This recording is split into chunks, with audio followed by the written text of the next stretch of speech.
The Celtics and the Warriors both go down 3-1, and it's looking horrible for both teams. And this is coming from a Warriors fan, but damn, bro. Damn. These last two games we looked a lot better, but still very bad. And I'll get into more detail. I'm very happy with how Kuminga's been playing. Like, honestly, he's been playing very good since the Curry injury, which makes sense because he probably has the ball in his hands more. But, bro, our offense looks a lot worse. Anthony Edwards is looking great. So is Julius Randle with a 30 ball. But, man, it's hard to think about, it's hard not to think about how different this series would be if Curry was playing.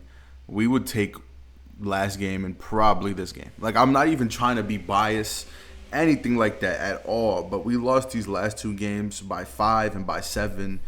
And it's hard to believe that Curry doesn't win us these games. That's all I got to say. But I'll get into it more later. Let's talk a little bit about the Celtics versus Knicks. The more important or impressive series, in my opinion. Jason Tatum gets injured after having probably his best game of the playoffs. Tonight he had 42, 8, and 4 with 4 steals, 2 blocks, and 4 assists. I believe he had 7 threes. Allow me to check real quick. Yep, he had 7 threes. Derek White himself had 6 threes. But it just sucks to see him get injured at the end of the game. Even though I still think the Knicks were going to win. They were up by 9 prior to the injury. So get well soon, man. It looked like a Achilles injury, which sucks, bro. That sucks. But yeah, get well soon, bro. It might even affect them coming into next season. We might have to have different conversations about the Celtics, unfortunately. And shit, we might as well have them conversations right now. They need new big men. Kristaps Porzingis and Al Horford are not enough. I understand Kristaps Porzingis might be sick or something like that. Al Horford is 38 years old, I believe. You have to get younger in that aspect. I know y'all like Luke Cornett. He's a great interior defender, but he is not the starting center of the future. And y'all had the starting center of the future at one point with Robert Williams. He just kept getting injured, which sucks. But, man, this team is just... It's so confusing to watch them play because there's times where they look so dominant and unstoppable. And then the very next, the first half of this game, the Celtics had it. They literally didn't have any real, issues at all during that first half. Then the Knicks came through in that third quarter and said, take these strokes. They were not even, it wasn't, the switch flipped so crazy, and it has done that every game in this series. For some reason, the Celtics come into the second half thinking that the Knicks are going to give up, and that's never going to be the case. It's the fucking New York Knicks. And I kind of had a feeling that this was going to happen after the Celtics went down 2-0, because there's no way the Knicks were going to lose 2 at the Garden, and this game just showed why they would never lose 2 at the Garden, because they probably had their most efficient playoff game to date. Jalen Brunson, 39, 5, and 12 assists.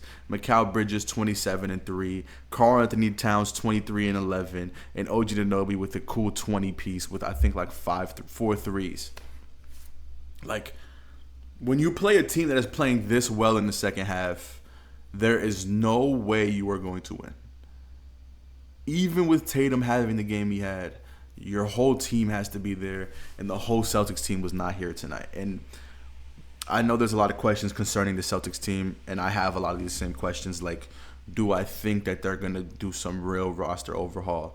I don't think it's going to be crazy roster overhaul, but I do also think that they're going to make a lot of important changes, if you know what I mean. Like I said, the bigs aren't good enough. Porzingis, I understand you might be dealing with the illness or something like that. We're not going to take that as an excuse. You shouldn't be a Celtic next year. The way you've played in this series has been disgusting. It's like you're a double agent, honestly. Al Horford, you're a legend with the Celtics. Your jersey's not going to get retired because the Celtics have too many, but you're a legend with them. You've done what you could do. Very good role player, but, man, it's time to hang it up. It's time to hang it up. You're playing 38 minutes right now, brother. They're playing you 38 minutes. Run away. Run away, bro. You're not built for that no more, and it's okay. You don't have to be. You've done everything you could in the NBA. Honestly, I do think you are a Hall of Famer overall. Low key, because during the early to mid 2000s, you were 2010s. You were one of the best bigs in the league. So Hey, but shout out to the Knicks, man. Karl Anthony Towns has really, really, really spun the block on my last takes of him after game one, because in game one he was unplayable to me. He looked terrible. He looked like he was just flailing his body out there. But in game two and game three, game four, he's done it, bro. He's literally looked like such a better player. I wouldn't say last game, because last game everybody probably played bad. I literally turned it off. It was a 30-point game. But like this game, he looked great, very aggressive. I like when Cat's aggressive but not reckless, and that's what he's looked like at this point. And this is what you should expect from Cat at the age of damn near 30. By the way, he's been in the league for 10 years. But I'm happy that I'm seeing it now, nonetheless. Jalen Brunson. Uncomfortable conversations are coming. Uncomfortable convos, bro. Because, man, he's looking like a top 10 player. And he's looking like a top 5. Probably, he's on the point guard bracket, he's 4. It probably goes Lucas, Shea, Curry, then him right after. But, like, man. He's putting on for small people, bro. I'm pretty sure I'm taller than Jalen Brunson. And, man, he looks like he's 7 feet out there sometimes. The way he just uses his physicality to his advantages and is able to get angles that he wants to get. Just an overall insane basketball player. He's really good, man. Shout out to Jalen Brunson. Every short guard should be aspiring to be like Jalen Brunson with the way he plays. His footwork is insane. But yeah, man, let's not really get into too much glazing. But hey, man, if you told me coming into the series, the two series, that the Celtics and the Cavs would be down 3-1, and I'll talk more about the Cavs in a different video, but bro, if you told me coming into those games that they would both be down 3-1, and neither team, like, the Cavs kind of have an excuse for the first 2 games. The third game, they got fucking mollywopped, bro. They got mollywopped, bro. The first 2, game 1, that was probably Indiana's best game of their season. Game 2, the Cavs had them. The Pacers won on the craziest circumstances I've ever seen. Game 3, they cooked them. And then game 4, they get fucking fried from start to finish. Benedict Mathurin punched somebody and got ejected in the first fucking quarter, and it didn't matter, man. It's just, like, shout out to the Pacers coming into the playoffs. They had first round exit type thoughts. A lot of people were thinking they would have lost in the first round. They started off the season pretty bad. I believe they were like 11-17 at one point. They closed out the season very well. They weren't the best defensive team ever, but now they are looking like an insanely good defensive team. And shit, everybody know how to run a zone. Everybody know how to run a zone, because shit, the NBA playoffs has had a lot of zone, and players have been looking very nasty in it, such as Shai Gilgeous-Alexander. But that, once again, that's for an actual pod, not for right now. We focusing on this. But yeah, man, shout out to the Pacers. Shout out to the Knicks. I'm very happy about the Knicks one, by the way, because I saw a lot of people saying Celtics in 5, Celtics in 4, blah, blah, blah. Coming into the season, this Knicks team was made specifically to battle against it's not San Antonio Celtics. What the fuck am I on? But they were made specifically to go up against the Boston Celtics, and it's working. Mikal Bridges and OG Anunoby have been 2 insanely high level players in high level situations where they're most needed, and that's just what they got them for. Mikal Bridges was traded for 5 first round picks, and he's showing that value. So shout out to him, man. Genuinely very, very happy for him. The Celtics, on the other hand, have a lot of moves to make. I don't think Drew Holiday is a Celtic next year. I don't think that Al Horford or Kristaps Porzingis are Celtics next year. And yeah, I'm to be honest, if I was a Celtics fan, and I know this is crazy, he just won Finals MVP, I would genuinely be tired of Jaylen Brown, because he has a way of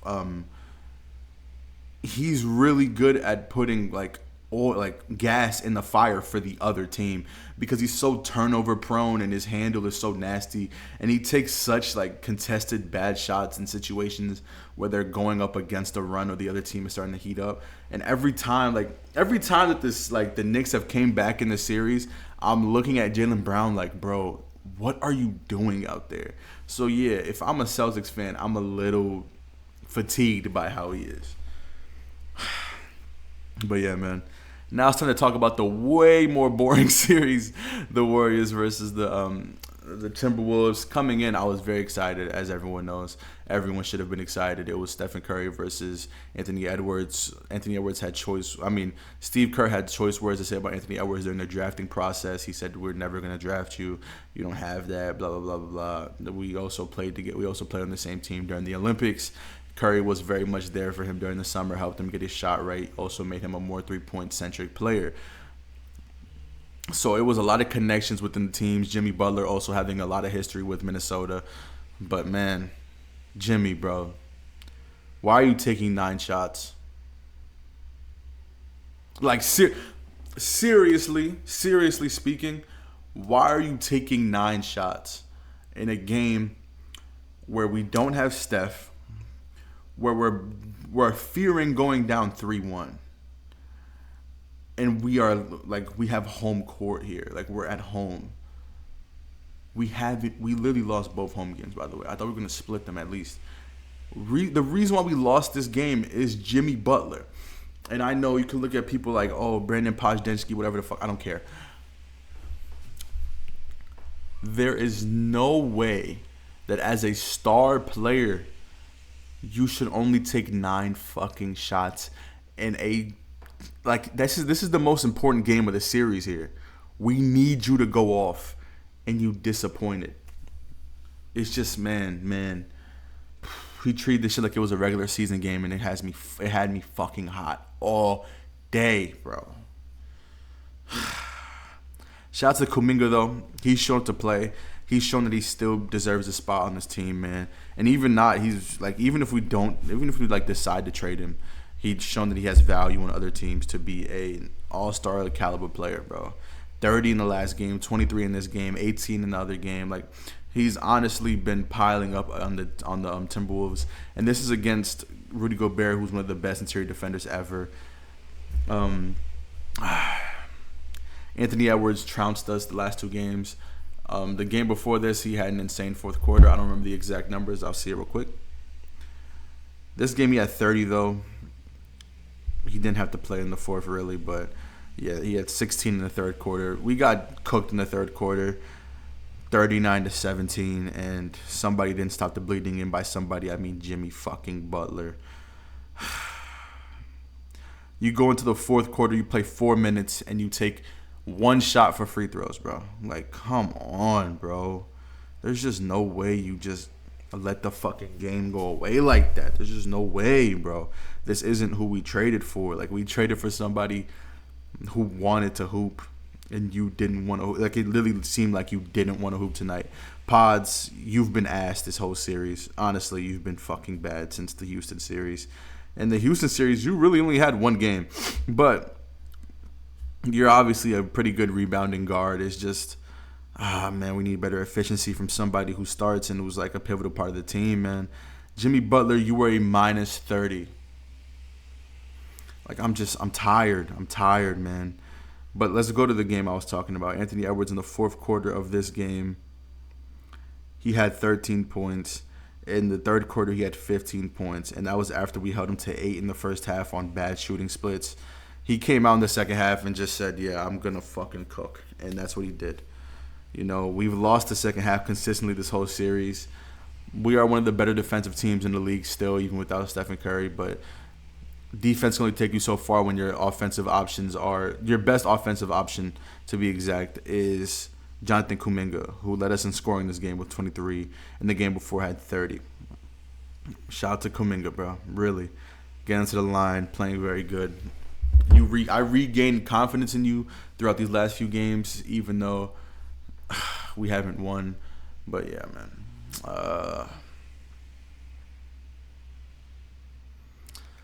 This is depressing. This is depressing for the playoffs that both teams that are in like these situations are in them because of injuries. I'm not saying that the Knicks are in this 3-1 like lead because the Celtics injuries. I'm saying that going forward, the Knicks are definitely gonna probably win in the next two games because there's no more Jason Tatum, and I can confirm right now he probably tore his Achilles. Like I'm not even trying to be like that. He probably tore his Achilles, and the reason why the Warriors are down 3-1 is because Stephen Curry is out 100%. And a lot of people had this losing in like 5, but after Game 1, seeing how good Curry played in the first half. There's no way people still had those opinions, and if you did, you're just hating. There's just no way. I'm sorry. We won Game 1, and it looked fruitful because in the second half we didn't have Curry, and we maintained our lead. Barely, though, because we were up by like 50. But, yeah. There's not much else to say about the playoffs right now. I'm very excited for the next round because it is going to be the Timberwolves versus the winner of OKC and the Nuggets.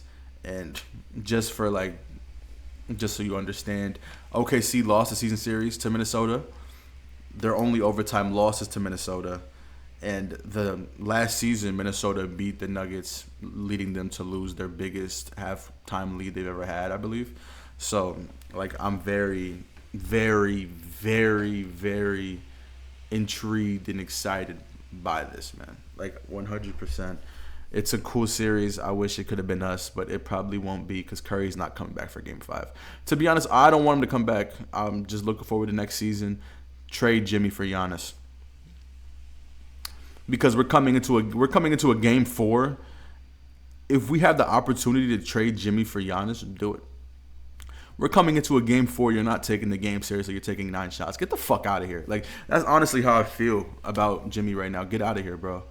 We can't have games like that. And I'm on record for saying I love Jimmy with the team.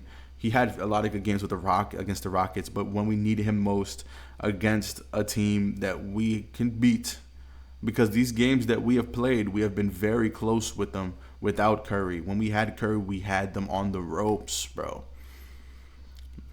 So we can really compete with this team, but you just didn't care. Like, you didn't do anything, man. So, yeah, going to this offseason, I want to know what we do. I hope we don't stand on our coins and be like, oh, Curry was injured, so we didn't go far. No, there was other factors, and we're watching the other factors. So, let's really get into that. I'm excited for the Knicks versus Pacers series, another rematch for last season. They played in the second round, but Jalen Brunson got injured last year, so might be a different outcome this time. The Pacers are looking quite insane, though. And I know I was just talking about, like, I'm not going to talk about the Cavs that much. I don't think they're done. I think they can push this series to 7 because they're that prolific of a team and they're able to go on runs that last games. We've seen it during the season. So I don't think the Cavs are done, but I do think that it's heavily unlikely. So we can just sign up for this next round for the East. The West is like we know the Timberwolves are going to probably be there. It's just who's next. I'm really intrigued by this Nuggets and Thunder series. I love what they're doing over there. Like, the Nuggets have kept every game close, and when games are close against OKC, it doesn't look that good for OKC. And I know they won the last game when it was close, but during the season, they didn't really have that many close games, and most of their close games, they look a lot worse than the Nuggets do in close games because the Nuggets are a lot more battle ready for this, battle tested. And a lot of pieces that OKC had during the regular season that were reliable, they can't even play them during the playoffs. Like, you don't want Isaiah Joe playing during the playoffs because he's going to get targeted and cooked. Like, even Aaron Wiggins is kind of a question mark when it comes to playing him. AJ Mitchell. Alex Caruso is being treated like the worst player of all time on offense. They're not playing him, which he should be. He shouldn't be played, so it's fine. And Aaron Gordon looking like he was being serious about getting a ring for Russ. Jokic is not looking his best this series, last game specifically, and it was that close. So, hey, if we come into this next game and Jokic has a Jokic-type game, just an average Jokic game, I think the Nuggets might win, and they might take the series. I believe the next game's Game 5. It is going to be in Oklahoma. So I'm excited for that. I'm excited to see how either team bounces back because OKC has lost to close games except for last game, and every game that OKC has won, pretty much the season has been a blowout. So to see them go through adversity and actually make it through it has been cool. But yeah, man, there's nothing else I can really talk about. As you can probably tell, the Warriors series made me lose all of my energy, all my motivation, everything that's ever happened to me. Everything that I've ever smiled about has been lost because the Warriors suck and they don't have Stephen Curry. So yeah, thank y'all for tuning in and peace.